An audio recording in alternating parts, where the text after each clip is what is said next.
Number 1. The Ride. I want to start this story out by saying the actions of several people in the story are very stupid. I know that now.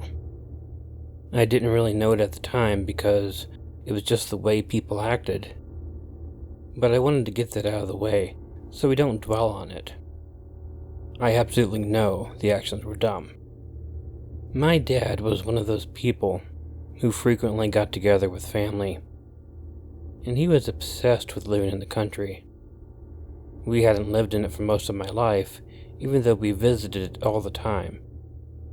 But we moved out to Ohio at one point, and probably lived about an hour away from my favorite aunt.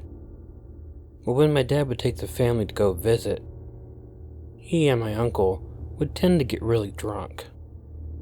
And they were the kind of drinkers that drank and got more rambunctious as they drank. Definitely not the relaxing type. And they would stay up all hours into the night. I really didn't mind so much, except sometimes they would keep us up really late. And that could be annoying. But often, me and my cousins and my brother would get in the back of the pickup truck while my dad and my uncle drove around. Yeah, those are the stupid actions I was talking about earlier. I had gotten pretty old before I realized drunk driving was even illegal. My dad and my uncle always had a beer in their lap when they were driving. Well, anyway, my uncle and aunt lived out in a very rural area, and it had some of the thinnest roads I'd ever seen. They winded up into the hills for miles, escorted by trees and shrubs and weeds and bushes on both sides. And it was really fun to sit in the back of that pickup truck while my dad and my uncle drove it through those remote country roads. But what was even more fun for me is when we did it at night. Having grown up in more urban areas, I hadn't been used to how dark it can get out on those country roads. And around the time this story happened, I was 13 years old. I had already watched tons of horror movies in my life, and was at that point where I was kind of desensitized to them. A lot of horror fans know what I mean by that. So you're always looking for a really good scare. Well, when they drove around at night, it was pretty damn scary. And again, I didn't even think about the drunk driving. I didn't worry about having an accident. It was just very dark, and I always felt very exposed sitting in the bed of that truck. I should also probably let you know that it really wasn't smart or even able to drive really fast on those roads. They were too thin, and they curved too much. Driving too fast would throw you right off the hill. And even as drunk as my dad and my uncle were, they weren't that stupid. They were able to continue to follow that rule. Hell, it might have been something like 2 o'clock in the morning when the story happened. My dad and uncle had been drinking for quite a while. I was watching a Freddy Krueger movie. We had rented videos and gotten pizza for that night. That's when my dad and uncle started talking about how things were scarier when they were younger. And they didn't need to get scared by movies, there were other things to be scared of. And I started getting the idea that we'd be going for a truck ride pretty soon. Well, lo and behold, I was correct. My sister had already gone to bed. My brother, who was a little bit older than me, and my cousin, who was a little bit younger than me, were still up though. We always stayed up late on nights like that. Our fathers took us outside and we climbed in the bed of the truck. And before going out, my cousin and I grabbed bottles of root beer. When we rode in the back of the truck, we would treat the root beers like they were real beers, because they looked like real beers. Now we knew what our parents were up to. They had been talking about some scary place, and they wanted to take us there in the middle of the night. As usual, the scary place was lost up in the hills somewhere. And they would take us there, and when they got there, they would turn the lights of the truck off and tell us some really scary story that was probably total BS. But I always enjoyed it anyway. So we were riding in the back enjoying our root beers. We got just a little bit of light because our dads always kept the light in the cab on for some reason. While we were driving along, my brother kept on trying to grab the branches of trees that stretched over the road and would sometimes knock against the truck. I did tell you it was narrow. Me, on the other hand, I just drank my root beer and was looking forward to the story. We took a turn that I don't recall ever taking before. This kind of added some validity to the fact that maybe this story was going to be a new one and somewhere that we'd never seen before. Maybe that meant it really happened. I wasn't really sure, and to tell you the truth, I'm still not sure, and I'll tell you why. Keep in mind, we were not driving very fast, as I mentioned. Plus, we were going uphill. But suddenly, out from the trees, some figure jumped out, grabbing at the bed of the truck. When he jumped out, he was close to the front where the cab was, but quicker than I probably realized. The truck, of course, was pulling away from him, but he kept grabbing at the side of the truck as it drove past him. And after the truck passed him, he didn't quit. My cousin was screaming and pounding on the window. But me, I was looking behind the truck, and I saw this man in the red lights from the back of the truck running towards the truck. And then my uncle stopped the truck. He wasn't sure completely what the commotion was. And as he did, my eyes stayed fixed on the man who had fallen behind because, of course, trucks are faster than people. But I watched as he ran closer and closer, very quickly. I was absolutely terrified. Fortunately, my uncle figured out what was happening pretty quickly. And like any irresponsible country boy who would drink and drive with his children in the back of the truck, my uncle kept his shotgun behind the seat of the truck. Some people might have found this comforting. I know a lot of time when I hear people tell their scary stories, they talk about how much better they feel when someone grabbed a gun. I didn't. The gun meant escalation. My uncle started walking back towards the back of the truck. I would have climbed through the window if I could and get into the cab, but we didn't have one of those opening windows. I was terrified that someone was going to get shot or something. And although some kids might find it exciting, it was not something I wanted to see. And with my uncle being drunk, who knows what could have happened. And he did shoot, but I don't think he got the guy. But I think the shot was scary enough to stop his pursuit, and he ran back into the trees, almost exactly as he had run out of them when we first encountered him. My uncle got back in the cab of the truck. He began driving again, this time a little faster. Oh, it was utterly terrifying. There was no room for us in the cab, so we had to stay in the back. And not only that, it took forever for him to find a place to turn around. And when he turned around, we had to drive back through that section where that strange man had attacked us. My brother was begging my uncle to let him have the shotgun, but that didn't happen. My cousin and I, we stayed towards the middle of the bed as much as possible while we were driving back down that road.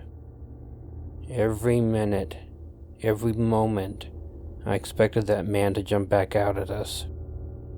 And it was a long ride. I was utterly terrified the entire way home. But fortunately, we got there unharmed. My uncle knew absolutely nothing about the man who attacked them, so I can't give you any closure on this story. But that was the scariest experience of my life, and I'll never forget that crazy lunatic jumping out of us in the bed of that truck. It was something else.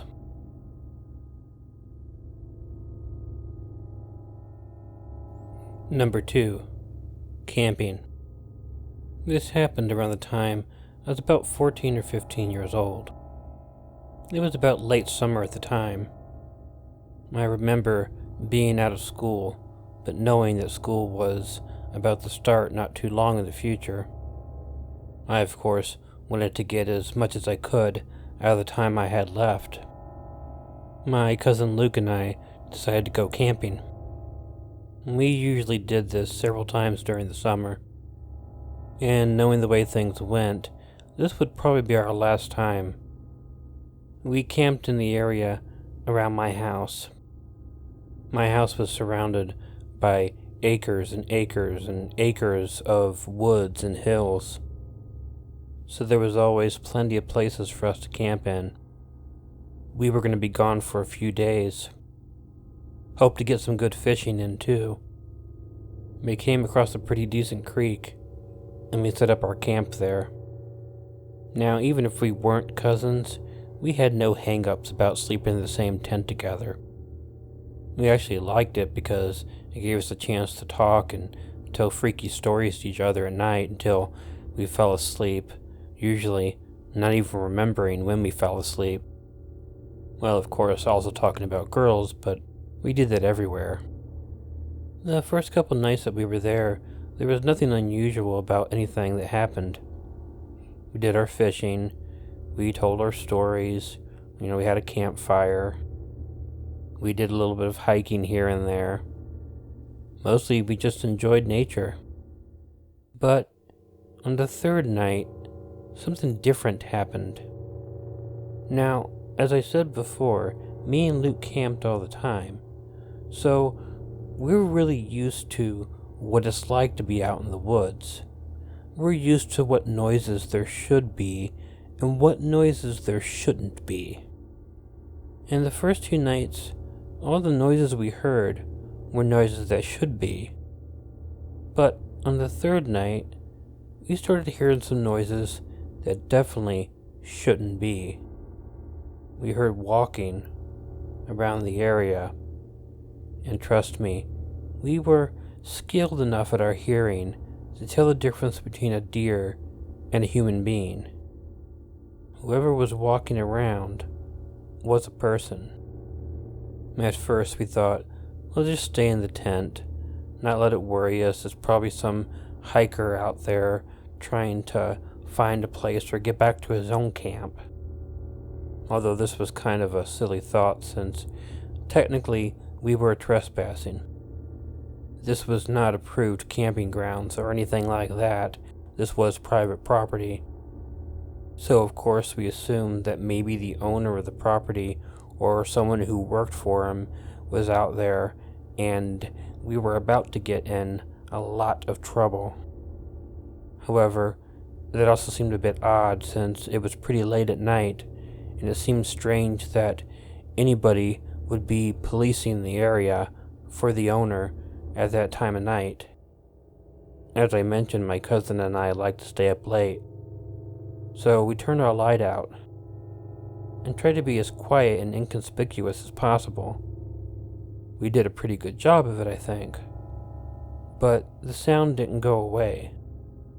We kept hearing it, walking, almost circling around the camp, and it did it for quite a while, and kind of retraced its steps a few times, and that kind of got us worrying a little bit.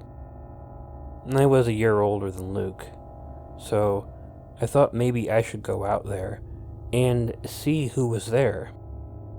I had a fillet knife that I used to cut the fish that we caught, so I armed myself with it just in case. I took our flashlight and I slowly crawled out of the tent. It took me a moment before I turned the flashlight on. I didn't want to startle anybody into doing anything dangerous like shooting me. But I tried to turn it on, not exactly in the area that I last heard the walking, slightly behind it. And I tried to move it in the direction that I knew the person had been walking in. Well, the flashlight wasn't great, and it was so dark out there, and there were so many trees and rocks and things that it would have been really difficult to really make anything out very well to begin with. So I started moving the flashlight around a little faster, even said hello a couple times in a very friendly way. I didn't get any response, so I kept looking. I said, "Oh, I'm sorry if me and my cousin Luke are trespassing. We didn't mean any harm. We were just wanting to camp for a while. We'll leave if you want us to." No answer. Kept looking around. I wasn't hearing the walking anymore, and that kind of terrified me a bit too. I mean, it seemed to stop right when I came out of the tent, and even before I turned the flashlight on. But I know whoever was out there heard me. There was no way they had gotten far enough away. So I'm moving the flashlight, and then I move it across the legs of a human being. But I'm moving it too fast to actually go past the person. But I know I saw him. So I quickly move the flashlight right back to that area, and there was no one there. And I didn't hear any footsteps, and I didn't hear anyone talking or breathing or any indication. I started shining the flashlight all over the area, trying to see who it was. I tell you now, with 100% certainty, that flashlight showed me the legs of a man wearing a pair of blue jeans. And in the split couple seconds that it took to put the light back on him, he was already gone. I looked, and I couldn't see anyone. And finally I gave up, and I went back into the tent with Luke and told him about what happened. We turned our lights out again. And about 10 minutes later we heard a noise, almost like somebody dropping down onto the ground really roughly. And then we heard the footsteps again, walking away from us. And that's when Luke said, "Holy crap. When you were out there, did you shine the flashlight into any of the trees?" I admitted no, I hadn't even thought about it. I bet you anything, the guy that was out there jumped up into the tree, and he was probably watching you the entire time you were out there. That thought chilled me to the bone, but we had heard the footsteps walk away and they were gone now. Needless to say, neither of us got any sleep that night. We lay there in the tent, terrified. This wasn't like worrying about some owner thinking we were trespassing. This was somebody who was watching me look for them and didn't respond. That can't be good. In the morning, we packed our things up and went back home a couple days early. We told our parents about it, but they didn't believe us. Why is it sometimes when you tell people some scary things that happen to you, they just dismiss it? I don't know, but we still talk about it every now and then.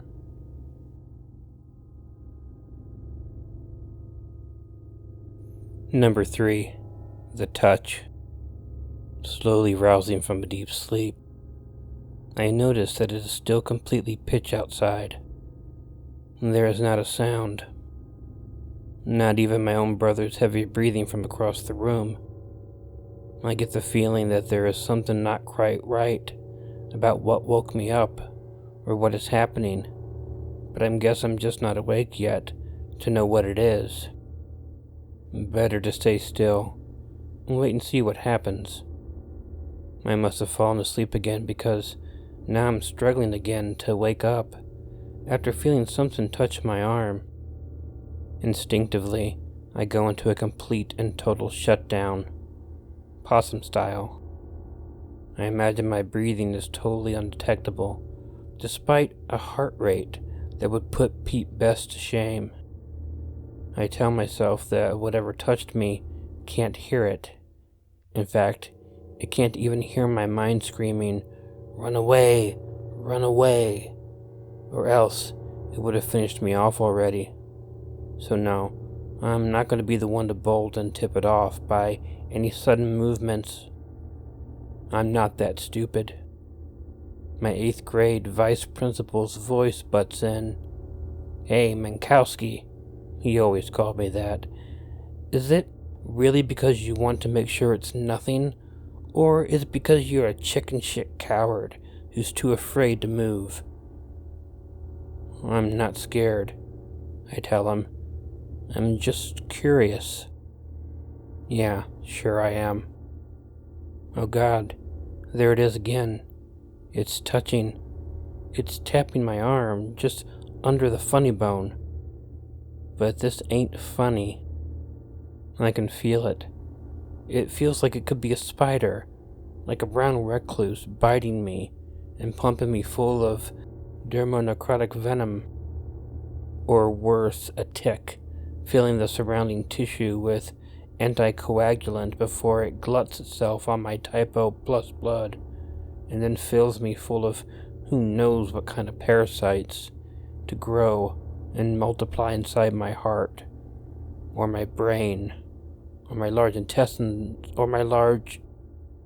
Knowing my luck, it's probably a small animal, like a mouse, a rabid mouse, where I'll have to get an anti-rabies shot or go nuts when I try swimming in the pool at the teach-out.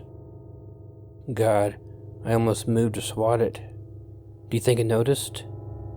And suddenly, I imagine what feels at first like a pinprick, the faintest piercing of flesh, like a tiny needle, cutting and then severing the nerves of the surrounding tissue and the ultrafine capillaries of my inner arm. As the seconds go by, it seems to dig deeper and deeper. It is one of the most unnerving and excruciating feelings, especially when you can't touch or scratch. And what about my brother? Is he really still asleep, or has he already succumbed to whatever is attacking me now? If I was to call out to him, like we do sometimes late at night, when you can't sleep or you've had a bad dream, and you want to tell somebody about it, would he answer? Could he answer? I was literally this close. I see myself putting my thumb and index finger a tiny sliver apart, to calling out. But then I thought better on it, because if my mother heard, or worse, my stepfather, and it turned out to be nothing, I would either get browbeat till sunup by Morgan Le Fay, or lashed by Grendel's whip, my stepfather's leather belt. Whatever keeps touching my arm is really starting to scare me now, and worse, it's starting to itch. Hey, you're not your brother. Whenever he get poison ivy, he couldn't stop scratching, so he had to be put in mitts with slings to keep his fingers from turning the sores into suppurating runes. You're tougher than that, right, chicken shit? Mr. N, no relation to Chuck N, used to be a drill sergeant with the U.S. Marine Corps before he was either drummed out for insubordination, he didn't stay vice principal for long either, or chronic sadism. He was 5'6" tall, thick as a brick, especially between the ears, no neck, and twice as hard most of the rest of the way down. We used to call him Bulldog, because not only did he look like one, but he barked like one too. My God, I want so badly to move my other hand, but it's tucked under my pillow, holding my head, but still I won't move. Afraid of what? What it might do, chicken shit? What am I gonna do? What should I do? It's still early morning. It has to be. It feels like it's been hours, and yet it's still pitch outside. There's still no movement from my brother's bed, or heavy breathing, and light. Where is the light? I think my eyes must be closed. I sure hope so. I pray that I can't see in the dark. But then how could it? There's absolutely no light to reflect anything, and absolutely no sound. It's as quiet as, well, detention before the first bell. No wind outside through the open window, no smells of dew on the grass, or dew on the leaves of the huge Dutch elm trees that would normally be brushing the eaves and filling the gutters alongside the roof outside. Because there is no wind, I reasoned, there is no sound. And because there is no wind, there is no smell. The air is dead, still. It's maddening, the tickle, the itch, it's driving me crazy. It's not like anything I've ever felt. It's not like what happened when I stayed over at a friend's place. He'd been asking me for the better part of the 3rd and 4th grades to spend the night, and when I finally did, I woke up to his older brother feeling me for some reason. And that didn't itch. It hurt, and I had to lie about needing to use the bathroom just to get away. I got all my clothes and changed in the yard outside under the black walnut tree, and walked the mile home in the dark, and snuck in the coal chute outside my mother and stepfather's bedroom window to get in. No, this wasn't anything like this. This was pathetic. This was terror. Oh no. My leg is starting to cramp. I can feel it spreading up my calf to my knee. One hand is tucked under the pillow and sticking out, hanging slightly off the bed, and the other hand is... where? I can't feel my other hand. Did whatever is touching me make it numb? Will it do that to my whole body? Is this what happens as it slowly devours you alive, one appendage at a time? Do I even have a hand or an arm anymore? And my heart starts racing. It feels like it's going to explode. If I have to endure even one more second of this, I'm going to...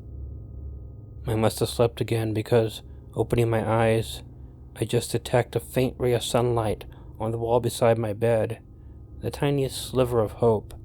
As it grows in size and moves across the wall, I am transfixed and realize later that for however long it lasted, I have literally seen time fly across the wall, down the bed, onto the floor, and partway across the room towards my mother's bed. All along the way, it conjoined with multiples of other slivers, resplendent with the deepest gold of early morning, and changing shape as they went. I look over into the gloom of my brother's bed across the floor, and the shadow of the wall. There's only one window on the north side of the room, and he is near it. And I try to imagine his face in the gloom, and whether his eyes are open or closed, or his mouth open, amid the usual early morning snorts and coughs of his labored breathing. He was still asthmatic back then. I imagined his look of utter shock and disbelief at what had happened, like when my mother would blame him for something he actually did, instead of me, and rather than take what was coming to him, he would lie and tell her I did it, and she'd usually believe him. That was usually a look of embarrassment or shame. This, on the other hand, was a look of shock and disbelief, not because of the dread of some kind of corporal punishment, which was rare anyway because of his asthma, but that she'd somehow found out he had lied. My brother believed that he enjoyed a most favored nation status with our mother. She would mostly believe whatever he said, and for a while she did. But, like they say, use the same joke too many times, and it's no longer funny because we already know the punchline. As I was remembering and imagining all of this, sunlight shone across my bed, just long enough for me to realize that I still had both arms with the hands attached, and my previously lost arm was suspended by the mattress, and the pillow one above the other, with my benumbed hand and fingers dangling just long enough for my middle finger to touch the inside of my other arm. After my brother woke up, along with my previously truant arm and hand, he said he hadn't slept that good in years. He was 11 then, when naturally I told him all about it. We told each other almost everything. He was, as usual, mystified, until I got to the part about the middle finger, and the only thing he had to say was, "So, you went through all that for 5 straight hours, and the only thing you got to show for it is your own middle finger giving you the bird?" He always did have a way with words. Mr. N., our aforementioned vice principal, might have actually laughed at that one, in his own apoplectic and red-faced way. We, however, laughed about it off and on for about 5 straight months. We never told anyone about it. It was our own warped little secret.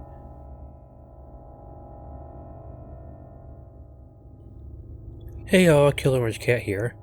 I'm sharing a link for a video on the channel Savage Levi. He did a little skit which I took part in. Please go take a look at it, and if you like it, consider subscribing to his channel. If you like this video, please let me know by hitting the like button. If you're not already subscribed to Killer Orange Cat, please feel free to hit the subscribe button and the bell below, or wait for the icon of Ichio the cat that'll appear at the end of this closing. Leave me a comment to let me know what you thought of the video, and consider sharing it with someone you think might enjoy it. If you have an original story you'd like narrated on Killer Orange Cat, please send it to the address included in the description. But as always, most importantly, don't forget to make sure to check in your closet and check under your bed, because you never know where Killer Orange Cat might be hiding. Good night.